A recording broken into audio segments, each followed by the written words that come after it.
జిల్లా కేంద్రంలో ప్రపంచ క్షయవ్యాధి దినోత్సవం సందర్భంగా ములుగు ఏరియా హాస్పిటల్ నుండి వైద్య ఆరోగ్య శాఖ సిబ్బంది జిల్లా ప్రధాన హాస్పిటల్ సిబ్బందితో కలిసి ర్యాలీ చేపట్టారు. ఈ ర్యాలీలో జిల్లా ఆసుపత్రి సూపరింటెండెంట్ జగదీష్ జెండా చూపి ప్రారంభించారు. క్షయవ్యాధి నిర్మూలనను మనం అందరూ బాధ్యతగా క్షయరోగాన్ని ద్వేషించి రోగిని రక్షించు, వ్యాధిని నిర్మూలించు అని పెద్ద ఎత్తున నినాదాలు చేస్తూ ప్రజలకు అవగాహన కల్పిస్తూ భారీగా ర్యాలీ చేపట్టారు. మనం ఎట్లా కోఆర్డినేట్ చేసి మన జిల్లాలో టీవీలో చూడండి, 33 జిల్లాలలో మనం చాలా వెనుకబడి ఉన్నాం. టీవీలో నోటిఫికేషన్ చాలా ఉంటుంది. కాబట్టి మీరు కంపల్సరీ మన ఒక 10th ర్యాంక్ కంపల్సరీ తీసుకెళ్ళాలి. అన్ని ప్రోగ్రామ్స్లో మంచిగా ఉన్నాం. ఎన్సీడీలో ఫస్ట్ ర్యాంక్ ఉన్నాము, ఎంసీహెచ్లో సెకండ్, థర్డ్ ర్యాంక్ ఉన్నాము.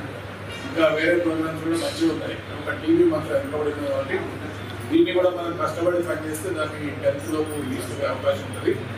కొత్త కూడా మనం మంచి ప్రోగ్రామ్స్ కూడా ఇచ్చాడు. కాబట్టి మీరు మన ఎస్పీఎస్ దీనికి సంబంధించిన సిబ్బంది ఆశాలను కూడా మనం కంపల్సరీ నోటిఫికేషన్ ప్రతి ఒక్క ఆశ అది స్కూటం టెస్ట్ ఎవ్రీ మంత్ చేస్తున్న తప్ప నోటిఫికేషన్ రాదు.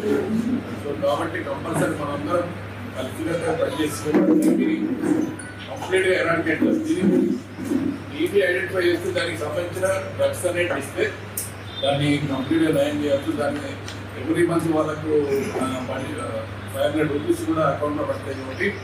సో కాబట్టి పబ్లిక్ లోపల వాళ్ళకు న్యూట్రిషన్ కోసం ఇస్తారు. అది అందరూ కోఆర్డినేట్ చేసి మన టీవీని జిల్లా నుంచి నయం చేసి మన జిల్లా మనం కాపాడుతుంది.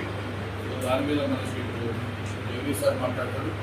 దాని మీద స్పెషలిస్ట్ మేడం ఉంది. సో టీబీ ఎట్లా వస్తుంది, దాన్ని ఇన్వెస్టిగేషన్ చేయండి, ఎట్లా ట్రీట్మెంట్ ఇవ్వాలి. మన ఒక